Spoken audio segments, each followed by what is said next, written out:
Со колегата Жарко Николиќ ќе ве прошетаме до Виетнам.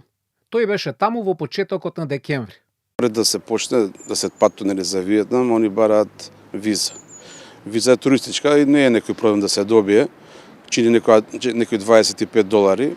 Тоа е чиста формалност онлайн, се пополнува еден формулар, име, презиме, број на пасош, каде патуваш. Визата се добива за 3 работни денови. Таа се вади на сајтот на Виетнамското министерство за имиграција, они го викаат. Добро, виза имаме. Ајде сега да тргнеме. Едната летав преку Атина. Од Атина има една авиокомпанија сингапурска, која е нешто као од тие поевтините овакво компании. И се лета од Сингапур, од Атина до Сингапур, едно 12 сата. И после во Сингапур се прави голема пауза, исто 12 сата. И после од Сингапур до дестинацијата се пат околу сат и пол 2, се лета, усвари сат и пол 2. Целиот пат чинеше €600. Скопје, Виетнам, Скопје. За 36 часови Жарко и друштвото стигнале во Виетнам, ама пред тоа ги чекало изненадување на сингапурскиот аеродром. Убаво е, рецимо, да кажеме, сингапурскиот аеродром за тие патници што престојуваат повеќе од 5,5 сата на тој аеродром, значи што имаат помеѓу двете конекции помеѓу двата лета повеќе од 5,5 сата, организира туристички тури бесплатни. Значи излегуваат од аеродром, ве зема автобус, туристички водич на англиски, ве прошетува низ Сингапур едно 3 сата, се прави паузи во Чајнатаун, во музеот на Сингапур, историскиот, па идете да гледате улицата на индусите, така да тие 12 сата во Сингапур ни поминаа стварно брзо и интересно. Многу умно од страна на сингапурците. Ке те прошетаат додека чекаш лет и ќе ти направат лиги за да ги посетиш до година како турист. Добро, стигнавме во Виетнам. И сега што? Виетнам има главен град му е Ханој, а најголем град е Хо Ши Мин, што се однесува за туристичките дестинации, за плажи, за летувања, за одмор, се препорачува Да Нанг, тој е на источниот дел на Виетнам, и ние бевме у Пу Кок, тој е најголемиот остров во Виетнам, се наоѓа во Тајландскиот залив. Тој е од десна страна, од западна страна. Зошто се одлучиме за Пу Кок? Затоа што ние бевме сега во почетокот на декември месец. Во почетокот на декември месец Да Нанг, кој што е туристичка, да кажеме, поголема дестинација, поатрактивна, се дождив период е во декември месец, а Пу Кок, например, нема промашај. Пу Кок е стално сончев период, 30 степени температура, може да заврне нешто ситно во рок од 10 дена еднашка. На плажа идеш, нема она, леле, вруќина ми е, бегај во сенка, нема така, водата е многу топла. Цените се тие што најмногу ќе ве интересираат. Во Хо Ши Мин ти имаш преку букингот за €2 да добиеш туристички водич, што пешачки, значи 2,5 сата ќе прошеташ низ Хо Ши Мин и ќе ти објасни што те интересира историја. Ево да кажем, имаат она го викаат Grab такси. Тоа такси преку телефон апликација се инсталира и не мора да знаеш ни англиски, него само притиснуваш локација кај се најдеш и кај сакаш да одиш. Таксито доаѓа, те зима у кола, те вози, уопште не го интересира ни од кај се ни што си, те остава на таа дестинација. Ние патувавме во Хо Ши Мин како пример, од градот до аеродромот, едно 50 минути, пошто не фати гужва, и пошто платив од картица, тоа не чинеше $167, наши македонски. Храната е во главном, нели пошто тука се морето е, храната во главном е морска. Поскупо е од овочето обратно од кај нас. Најскупи се крушките, најскупи се јаболките. Од јадењето најскупи е компирот, најскупи е брашното. Да кажеме, помфрит чини €2 во ресторан, а риба чини €1. И сега да кажеме, четворица да седнат во ресторан да јадат риба, со тоа што претходно јадат нивната супа, таа што се вика по, значи со сите виски виетнамско, со вино бело виетнамско или со нивно пиво Сайгон, за четворица наша вечера чини колку €40. За љубителите на алкохолот, во продавница 3 лименки пиво е €1, во кафана се €2, 3 пива. Сместување. Има странски хотели со 100 звездички и тие чинат од 300 до €400 по ноќ. Но зошто да се арчат пари бадијала? Имаш овие обични хотели, да кажам обични, што се сосвем чисти и културни средени, што во кој што сместувањето чини 10 евра по човек. Еве нашиот пример, ние платиме трокреветна соба за 16 ноќи 450 евра. Значи зборам за хотел во кој што секој ден се менува постелнина, секој ден се менуваат пешкири за плажа, вода обезбедено за пиење. Сега малку за државата. Социјалистичка република Виетнам, или скратено само Виетнам, е земја во југоисточна Азија. Се граничи со Кина, Лаос, Камбоџа и со Јужно-Кинеското море.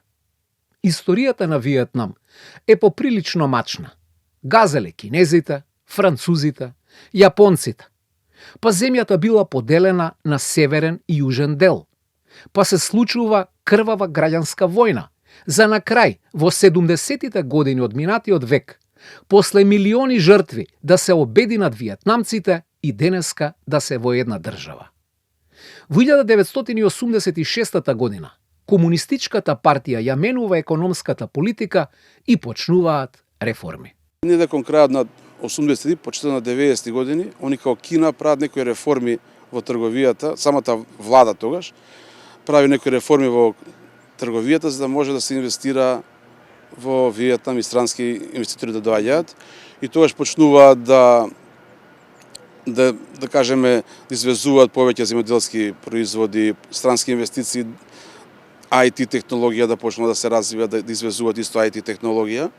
И сега последниве неколку години Виетнам е еден од водечките производители на нафта, пошто продадени се неколку извори на нафта и за меѓу првите извезувачи на нафта се во Источна Азија. Сите тие фирми, да кажеме, сите тие туристички хотели, туристички атракции се во 50 кусур посто во сопственост на државата. А другото е во приватен овакво корен се направени нови хотели, дури чудно нека делуваат како аветински, значи имаш цело градче направено, како ние што сакаме Лептокари на пример во Грција, тоа е едно градче направено со ист тип, да кажеме него 30-40 стамбени единици. Исти тип се тие згради. Тоа се гледа сасвим ново. И тоа не е вселено, влегуваш унутра као споменик. Вие, например, Хо Ши Мин, кој ќе го видите, тоа е река од возила. Нема као нас возила, мали. Тоа се све джипови, тоа се све углавном јапански возила, тоа се све огромни джипови. Тоа се, како да ви кажеме, све ново направено булевари, хотели. Тоа е стварно чудо. Чудо е направено за овие 30-40 години, од кога ние одлучиле буквално да кажем од 19 век до отидат од 21 век за 30 години. Во Виетнам е најголемата жичара во светот. Имат направена жичара, најдолгата жичара поточно, која што е 8 километра над море. Тоа во светот го нема и таа жичара води во еден аквапарк. Интересно е што навлезот во таа жичара, нели има категоризација како кај нас за возраст, за паќање карти, кај нив е тоа поделено на висина. Значи, за луѓе над 1,40 м се плаќа една цена, за деца, више да кажеме, под 1,40 м до метар е друга цена и за деца пониски од метар е бесплатно влезот во жичарата. Главни туристи се русите, јапонците и јужнокорејците. Сега збор 2 за политиката и народот. Не, една партија е тоа, нема плакати низ град, нема избори, нема тоа ништо, ама све се функционира. Дека не умре председателот, тоа е. Нема, тоа е, да. И да умре, пак ќе дојде тој до него што е, така да тоа ќе си остане. Самите виетнамци не знаат да зборат англиски јазик се уште. И они така со нив се разбира со тоа што на мобилен телефон имаат сите апликации, стиска и зборува на виетнамски и ти покажува после тоа истото преведено на англиски. Така се договарате. Да ви кажам искрено, како народ се прегостољубиви, предобри, дури некад ви е непријатно, дури доза и на понизност имаат према вас. Колку се љубезни према вас, нешто кој ќе им каже, дури онака се поклонуваат према вас као што треба. Заплатите. Таму ни кажа дека конобарите по рестораните земаат $100 плата, а рецепционерите земаат $200. Со тоа што тој рецепционер што беше кај нас со хотелот, беше тука нон-стоп. Значи од сабаља до вечери. Малку социјализам, малку капитализам. Земја што брзо се развива. Убаво море, убава природа. Цени прикладни за нашиот стандард. Се на се, Виетнам не звучи лошо, па не е чудо што го освојуваме. Сетнав некоја наша група македонци имаше, кога вечеравме баш седат позади мене, неколку се смејал позади мене, sad зборат македонски. Јагам сега македонски или руски или? Слушам и македонски. И јас станувам и цигарче кој беа ќе палам. Викам, девојчиња, 3 женички беа. Викам, девојчиња, на цигара може како тап запалот и идам на маса. И оно стана вака како. И вртат, вие тука живеете? Не поша више боја фатен. Не бре, викам, тоа ми беше смешно. Колку е мал светот, ете. Не е светот мал, него Македонија голема. Ви раскажавме многу работи. Ако ви бендиса, палете патиките и правец Виетнам.